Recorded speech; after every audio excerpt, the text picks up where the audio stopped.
நம்ம எவ்வளோ நாளில் நம்ம இருப்போம். ஏன் இருந்து தான் பண்ண போகிற, சாதிக்கணும்ல. நமக்கு இந்தியன்ஸ் அது தமிழர்களுக்கு ஒரு இயல்பு உண்டு. என்னன்னா எல்லாமே சீக்கிரம் வரும். சாமி காரியம் முதல் கொண்டு கேட்டதும் கொடுப்பவனே கிருஷ்ணா கிருஷ்ணா 6 மாதம் பார்க்குறான், வரலன்னா கிருஷ்ணனை மாற்றிடுறான் சார். வேற சாமிக்கு போயிடுவான். என்னடா கிருஷ்ணன் ஒன்றும் நடக்கல. எல்லாமே அப்படிதான். உடம்பு சரியில்லைன்னா 6 மாதம் அலோபதி பார்ப்பான். அப்புறம் யாராவது காதில் ஓதுவாங்க. இப்போ தான் நிறைய டாக்டர்ஸ் இருக்காங்கல்ல, திருமுனையில், டீக்கல்ல. அலோபதி ஹோமியோபதி போகும், கொஞ்ச நாள் ஹோமியோபதி போவான். அன்னைக்கு ஒருத்தர் கேட்குறான், பன்றி காய்ச்சல் அக்கு பஞ்சரில் சரியாகுமான்னு. அவன் என்னங்க பண்ணுறது? ஏன்னா பன்றி காய்ச்சல் போய் சும்மா சின்னதாக ஊசி ஊசின்னு வீட்டு போயிடலான்னு எல்லாத்துக்குமேங்க. நான் சொல்கிறேன், இப்போ பாதி பேர் சுற்றினே இருக்கான் சார் நம்மளை பேஷண்ட் ஆக்கிறதுக்குன்னு. அன்னைக்கு ஆஃபீஸுக்கு போகிறப்ப தெருமணிக்கு வந்துட்டேன், என் ஃப்ரெண்டு பார்க்குறேன் இருறாருங்க, நான் நல்லா இருக்கேன், நான் நல்லா இருக்கேன்னு சொன்னேன் சார். அவன் சொல்கிறான் இல்லையே அப்படின்னா, இது நான் இல்லை நல்லா இல்லை, போன மாதம் பார்த்ததுக்கு இழைச்சிருக்கேன் வேணாம் சார். அப்படியே எனக்கு டவுன் ஆகிட்டேன். இழைச்சிருக்கேன், கண்ணை ஒட்டி போயிருக்கு, கண்ணுக்கு கீழே கருப்பாகிட்டு, முடி கூட கொட்டிக்கிட்டா அப்படின்னா முடிஞ்சு போச்சு. வேக்குச்சு, எனக்கு பிபி ஏறிடுச்சு. அதாவதுங்க அவன் என்ன நினைக்கிறான், என்னை ஏதாவது ஒரு நர்சிங் ஹோமில் அட்மிட் பண்ணிட்டு போதும்னு நினைக்கிறேன்.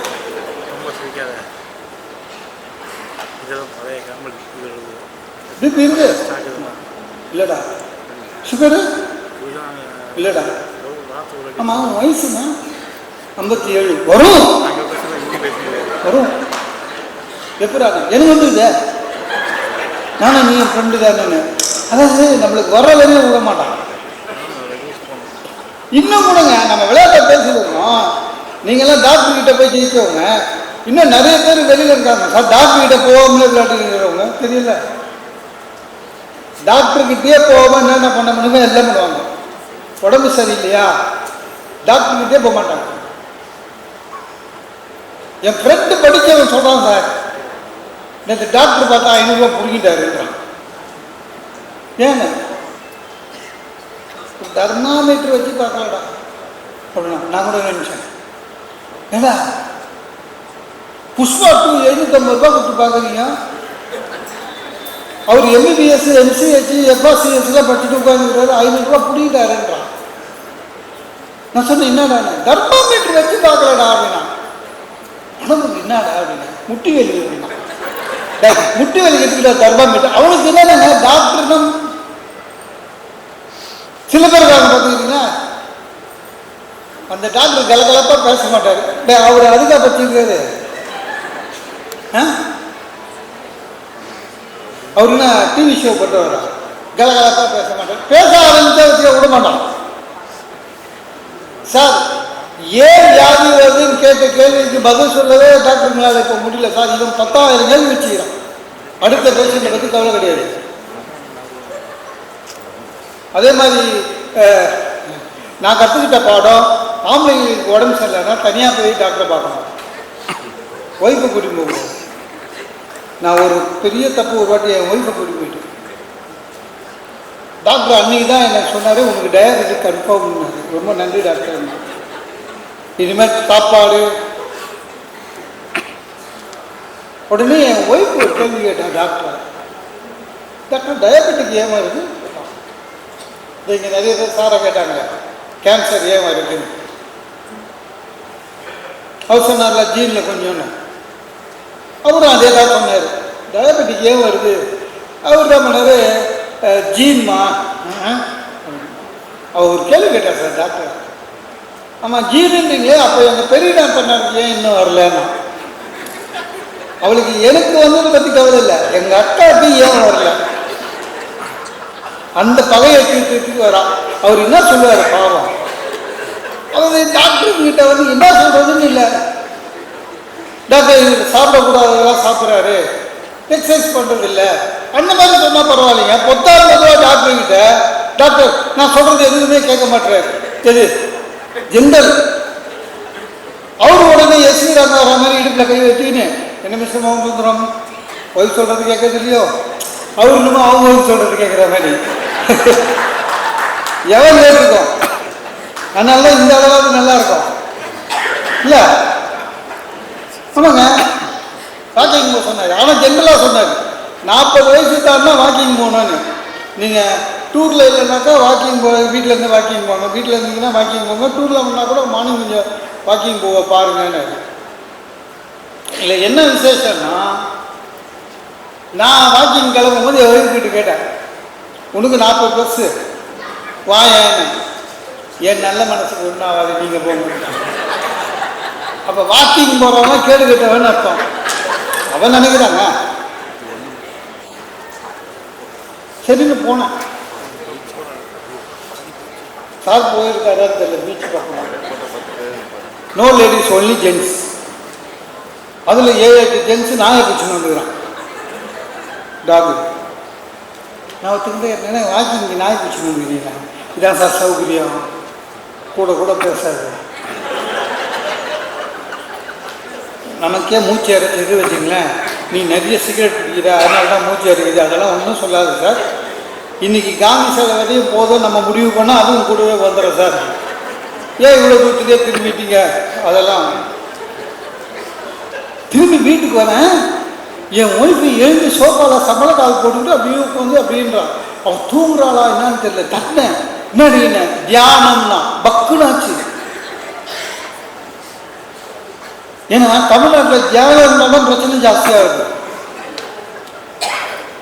எதுனா இது உண்மையிலேயே தியானம் இருக்காளா, இல்லை சாயங்காலம் போட போகிற சண்டைக்கு பாயிண்ட் ரெடி பண்ணுறாளா, ஒன்றும் தெரியல சார். நம்ம எவ்வளோ கேடு கட்டவங்க பாருங்க சார். நம்ம காசு கொடுத்து வாங்குற 20,000 ரூபாய் ஃப்ரிட்ஜு, 40,000 ரூபாய் ஏசி, இதுக்கெல்லாம் ஏஎல்சி போடுறோம் சார், ஆனுவல் மெயின்டெனன்ஸ் போடுறோம்ல. லட்சக்கணக்கான மதிப்பு இருக்கிற உறுப்புகளை இலவசமாக கொடுத்த ஆண்டவனுக்கு நாம் ஒண்ணுமே செய்யல. ஆனா இந்த உடலை 40 வயசுக்கு மேல ஒரு மாஸ்டர் செக்கப் பார்த்து ஐயா சொன்னாங்க, ஒரு செக்கப் பார்த்ததுல என்ன சார் கஷ்டம்? வரவே மாட்டோம் சார். அன்னைக்கு ஒருத்தன் வந்துட்டா மாஸ்டர் செக்கப் 4,000 ரூபாய் எல்லாம் பண்ணாங்க, லேப் டெஸ்ட் அது எல்லாம் பண்ணாங்க. எல்லாம் பண்ணி கட்சியாக கன்சல்டண்ட்டை பார்க்கணும். இவனுக்கு கன்சல்டன்ட்டுடைய பக்கத்தில் ஃபிசிஷியன் ஆக்சிடென்ட் ஒரு போஸ்ட்டில் ஒரு அம்மா இருந்தது. சார் உங்களுக்கு எல்லா டெஸ்ட்டும் ஓகே, ஒன்றும் பிரச்சனை இல்லை. அவனுக்கு டென்ஷன் ஆகிட்டான். 4,000 ரூபாய் கட்டிடுவான்ல. இந்த ஜோசியக்காரர் என்னை கொடுத்துட்டு, நல்லா பார்த்து சொல்லுங்கள் சார், கொஞ்சம் கரெக்டாக பார்த்து சொல்லுங்கள் சார் அது மாதிரி சொல்லுவோம்ல. அது மாதிரி நல்லா பாருமா ஒன்றுமே இல்லையா, ஒன்றுமே இல்லை சார், ஒன்றுமே நல்லா மகிழ்ச்சி அடையணும்ல, அந்த மென்டாலிட்டியே வரல சார். 4,000 ரூபாய் வேஸ்ட் பண்ணுறான். அவனுக்கு பைசுனாலும் சொல்லி அனுப்பணும், அப்போதான் திருப்தியாக போகும். என்ன பண்ணுறது? இன்னைக்கு எத்தனை பேர், இந்த தப்பாக நினைக்காதீங்க, இது ஜென்ரலாக நடக்கிறது. எத்தனை பேர் டாக்டர் பிரிஸ்கிரிப்ஷனில் வேலை வாங்க 5 நாளைக்கு மாத்திரை எழுதுவார் சார், வாங்க மாட்டான். 5 நாள் அது தெரியாதா? 5 நாளைக்கு எழுதுறவன்னு தெரியாதா? 1 காலையில் 1 நைட்டு ஆஃப்டர் ஃபுட் 5 days எழுதி கொடுக்குறது. வாங்கி போட வேண்டியது தான், நான் போட மாட்டேன். 2 நாளைக்கு வாங்குவோம். இல்லை என்ன ஆகும் 2 தெரியும், விட்ருவோம். நான் ஒரு ஃப்ரெண்டு வீட்டில் போய் ஃப்ரிட்ஜை பார்க்குற ஒரே சிறப்பு, ஃப்ரிட்ஜு ஃபுல்லாக இது அப்பாது ஆயாது எல்லாம் உள்ளே வச்சுருக்கணும். எக்ஸ்பைரி பார்க்கறதில்லை, ஒன்றும் பார்க்கறதில்லை. வாங்கினது இப்போ என்னது, ஒரு மருத்துவத்தை பற்றிய அடிப்படை தெரியல. நம்மளுடைய இன்னொரு பிரச்சனை, அதான் சொன்னாங்க அந்த மேடம் இதை எடுக்கும்போது சொன்னாங்க, நமக்கு வியாதி வந்திருக்கிறது என்பதை குடும்பத்தாருக்கு சொல்ல வேண்டும், முடிந்தால் நண்பர்களுக்கும் சொல்ல வேண்டும். நெருங்கிய நண்பர்கள் இருப்பார்கள், நம்ம தெருவில் இருப்பாங்க, ஆஃபீஸில் இருப்பாங்க, சொல்லணும்.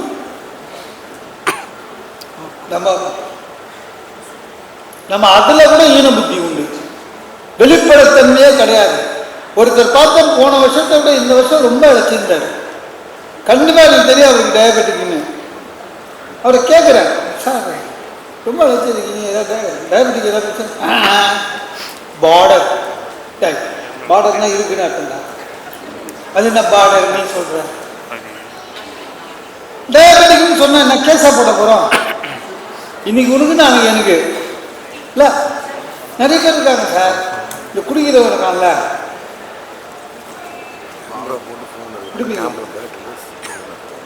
எப்பாவது பீர் குடிப்பாங்க. அது என்ன ஒரு ஆள் இப்படின்றா சார் வெளிச்சத்துலயே, சார் கல்ல ஏதாவது ப்ராப்ளம்? லைட்டாக தெரியாது. லைட்லேயே தெரியலடா உனக்கு. இந்த வெஜிடேரியன் சாப்பிட்றவங்க பார்த்துக்கிறீங்களா, சில வெஜிடேரியன் சாப்பிட்றவங்க அவங்கள ரொம்ப பெரிய ஆள் நினச்சிப்பாங்க. ஒசத்தின்னு சார் நீங்கள் இந்த மீன் கறி ஐயோ வயலட்டுங்க முட்டை சாப்பிடு, முட்டை வெஜிடேரியன் நீயே சொல்லிக்கிறதா? மன்னிக்கணும். இன்னும் கூட நமக்கு தெய்வத்தின் மீது நம்பிக்கையை விட மூட நம்பிக்கை அதிகமாயிடுச்சு. ஒரு காலத்துல அறுவடை வீட்டுக்கு போயிருந்தோம், தெய்வ ஸ்தலங்களுக்கு போயிருந்தோம். இப்ப எல்லாமே பாஸ்தா வேணும்னு பரிகார ஸ்தலத்துக்கு போக ஆரம்பிச்சிருக்கு. இந்த இதுவா இது, இந்த இதுவா இது. மூட நம்பிக்கைகள் அதிகமாயிடுச்சு தெய்வ நம்பிக்கையை விட. ஒரு ஐவிஎஃப்ங்க, குழந்தை கருத்தரிப்பு மையம், ஒரு ஆள் போறாரு, 55 வயசு. அந்த டாக்டர் சொல்றாரு பாசிபிலிட்டி இல்லை, 55 ஆயிடுச்சு, டெஸ்ட் பேபி பிறக்காது, 10% தான் பாசிபிலிட்டி. அதுக்கு அவன் சொல்றான்,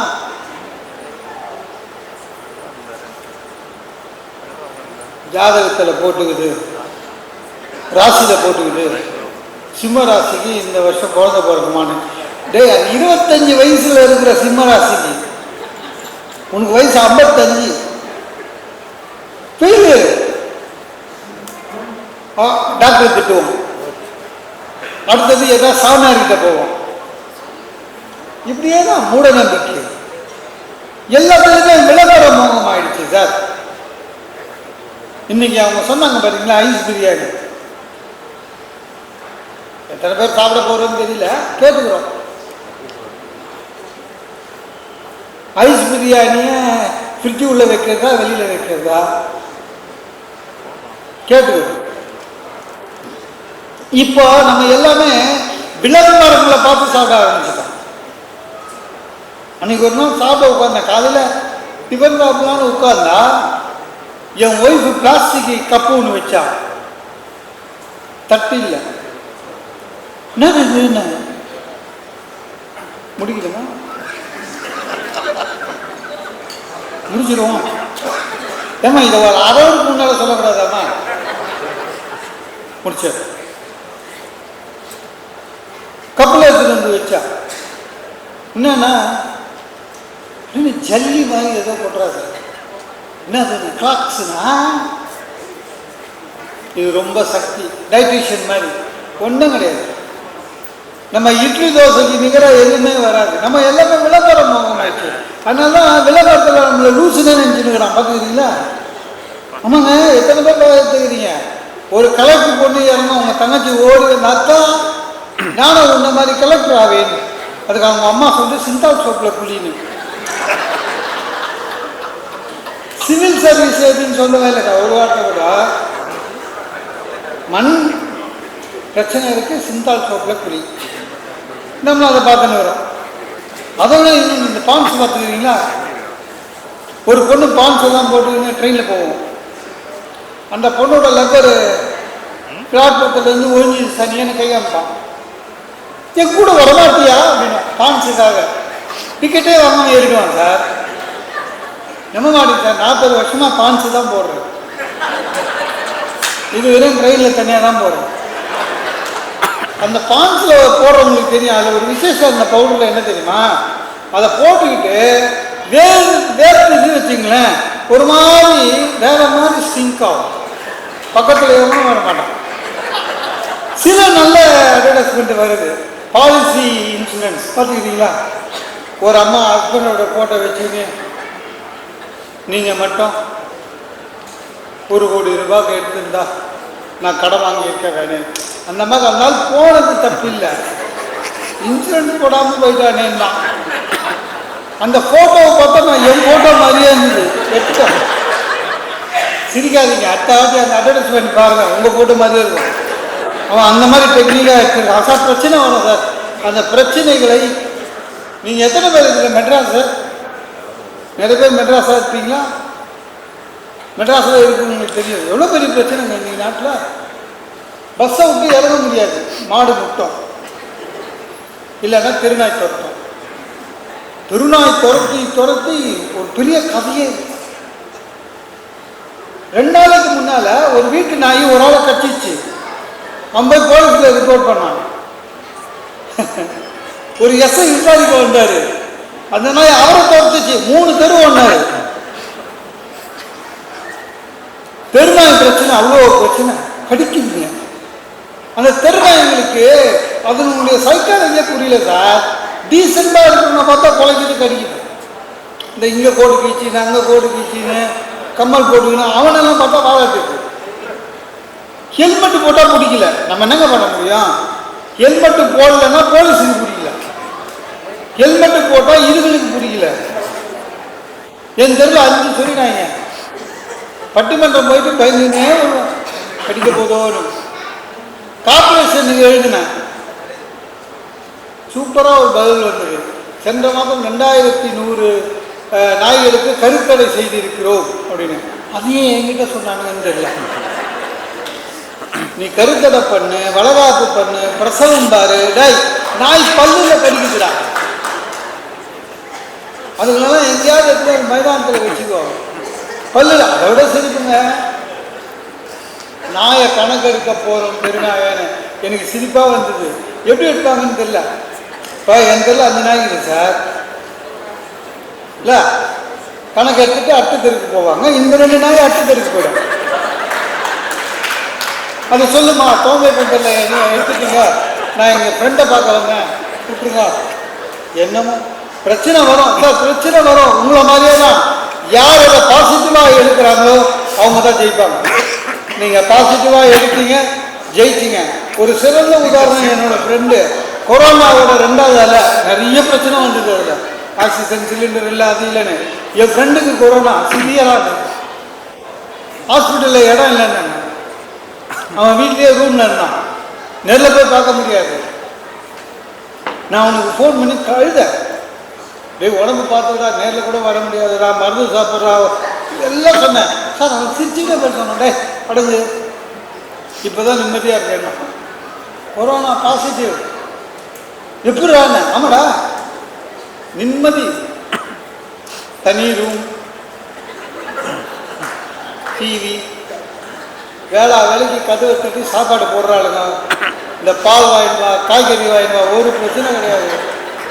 எல்லாம் ஆனந்த பெட்டு, நிம்மதியாக இருக்கேன். முந்தா நேற்று ஆனந்த விகடன், போன வாரம் ஆனந்த விகடன் வேணும்னு கேட்டேன். 5 நிமிஷம் ஆச்சு. இன்னும் வரலையா, இல்லை நான் வெளில வரவான்னு கேட்டேன். ஒட்டுமொத்த குடும்பமும் ஆனந்த விகடன் தேடிச்சுடா. இந்த மரியாதைலாம் எப்படா கிடைக்கும்? என்ன ஒன்று, இந்த டாக்டருங்க சரியில்லை, என்னை வெறும் 5 நாள் தான் இருக்க சொன்னாங்க. ஒரு மாதம் இருந்ததாக நல்ல சார். கொரோனா பாசிட்டிவ் சார், ஆனால் உண்மையிலே அவன் பாசிட்டிவ். அந்த மாதிரி பாசிட்டிவாக இருந்தால் வெற்றி பெறலாம். நன்றி, வணக்கம்.